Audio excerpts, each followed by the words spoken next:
અમરેલીના આહિર સમાજ આગેવાન, કોંગ્રેસના પૂર્વ ધારાસભ્ય, કોંગ્રેસના કાર્યકારી અધ્યક્ષ અમરીશ ડેર આપણી સાથે જોડાયા છે. અમરીશભાઈ, ખૂબ ખૂબ સ્વાગત આપનું ગુજરાત ફર્સ્ટ પર. જી જી અમરીશભાઈ, જે નિવેદન થયું છે તળાજાની અંદર કે ગીગાભાઈ કરીને એક આહિર છે, એમનું નિવેદન, અમે જ અપીલ કરી રહ્યા છે કે આ નિવેદનને બંને સમાજ એ વ્યક્તિગત ના સમજે, એમનું પોતાનું નિવેદન સમજે. ગઢવી સમાજનો રોષ જોવા મળી રહ્યો છે. તમામ આહિર સમાજ પણ એક જ અપીલ કરી રહ્યું છે કે બંને સમાજ સાથે છીએ, બસ આવા વ્યક્તિઓને ના છોડવા જોઈએ.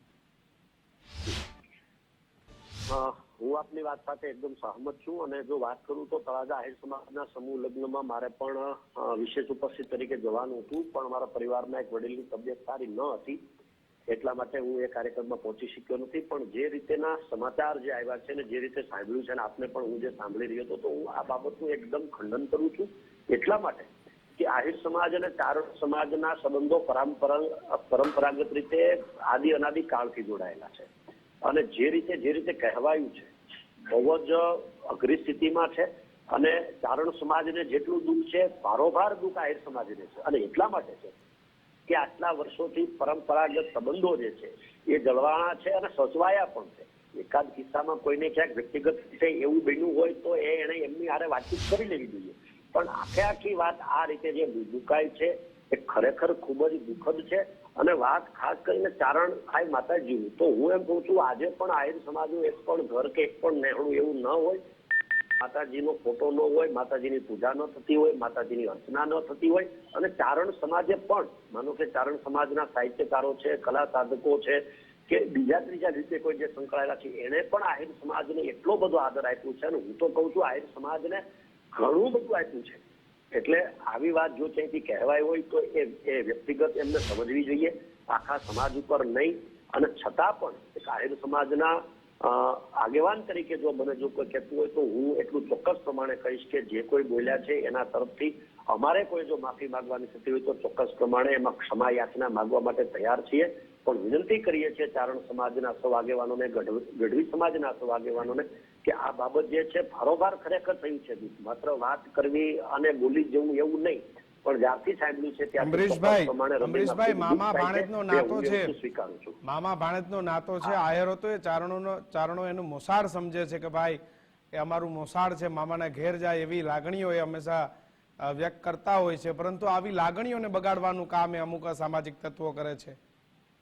હું આપની વાત સાથે સહમત છું, કારણ કે આદિ અનાદિકાળથી મામા ભાણેજનો સંબંધ છે. અને આજે પણ કોઈ કાર્યક્રમમાં અમે કઈ ગયા હોય અથવા અમારા પરિવારમાં કે આહિર સમાજમાં ક્યાંય પણ કોઈ આપણે ચારણ સમાજના લોકો આવ્યા હોય તો ખૂબ ભાવથી, ખૂબ પ્રેમથી આપણે બધા ઘરોબા સાથે બધા રહીએ છીએ. ત્યારે આ જે ઘટના જે છે અતિ નિંદનીય છે, ખૂબ દુઃખદ છે. અને ભગવાનને પ્રાર્થના કરીએ કે આવા લોકોને 100% સદબુદ્ધિ આપે, જેથી કરીને એમને એવું થાય. આપણે કદાચ બોલાઈ ગયું છે, કયા ટોનમાં થયું છે, શું થયું છે એ સમજવાની મારે પણ જરૂર છે. કારણ કે હું 2-3 દિવસથી હોસ્પિટલના કામમાં હતો એટલે એના મૂળમાં જઈ શક્યો નથી. મારા ધ્યાને પણ ગઈકાલે મોડી રાત્રે જ આવ્યું છે. એટલે હું ચોક્કસ પ્રમાણે કહીશ કે પરંતુ પરમાત્માને પ્રાર્થના કરીએ કે બધા અમરીશભાઈ, એક અપીલ જવાનિયાઓને, એક અપીલ જવાનિયાઓને, કારણ કે આપણા સૌરાષ્ટ્રના ગામડાઓમાં બંને સમાજ સાથે રહે છે, આપની એક અપીલ ખૂબ જરૂરી છે. હું ચોક્કસ પ્રમાણે આહિર સમાજના સૌ યુવાનોને, ગઢવી સમાજના, ચારણ સમાજના સૌ યુવાનોને કરબદ્ધ પ્રાર્થના કરું છું કે આવી અઘરી ક્ષણોમાં આપણે ચોકસાઈથી ચાલીએ, વિચાર કરીએ, વિમર્શ કરીએ કે આવું શા માટે થયું છે. એ બાબતમાં કદાચ ભૂલ થઈ જ છે. હું 1% બીજી ત્રીજી રીતે કોઈ બાબતને આ નિવેદનને છાવરવા હું માગતો નથી. આ ભૂલ થઈ જ છે. એટલા માટે વિનંતી કરું છું કે આગામી સમયમાં સોશિયલ મીડિયાના માધ્યમથી પોતાનો ગુસ્સો કે પોતાનો રોષ જે ઠાલવવાની જે વાત જે છે એ ન ઠાલવે, જેથી કરીને આવનારા સમયની અંદર આ બે સમાજના નાનાથી લઈને મોટા વર્ગના લોકો સાથે બેસી શકે. ફરીવાર કહીએ છું કે માત્ર હું નહીં પણ આહિર સમાજના બધા જ આગેવાનોથી લઈ, યુવાનોથી લઈ, બૌદ્ધિકોથી લઈ, ચિંતકોથી લઈ, છેવાડાના માણસ, આહિર સમાજનો જે માણસ છે એને આ સાંભળીને દુઃખ થયું છે એવા ફોન મને આજ સવારથી ઘણા બધા આવ્યા છે. એટલા યુવાનોને ખાસ હું વિનંતી કરું છું, ભારપૂર્વક, કરબદ્ધતાપૂર્વક વિનંતી કરું છું કે ચોક્કસ પ્રમાણે આમાં થોડો સંયમ જાળવીએ. મને લાગે છે કે અઘરી કસોટીમાંથી પસાર થશું ને માતાજી જગદંબાઓ કે જેને આપણે વિશેષ સમજીએ છીએ, માતૃશક્તિને વિશેષ સમજીએ છીએ, એના આશીર્વાદ આપણા ઉપર 100% રહેશે અને બધું સાફ સુથરી રીતે થશે.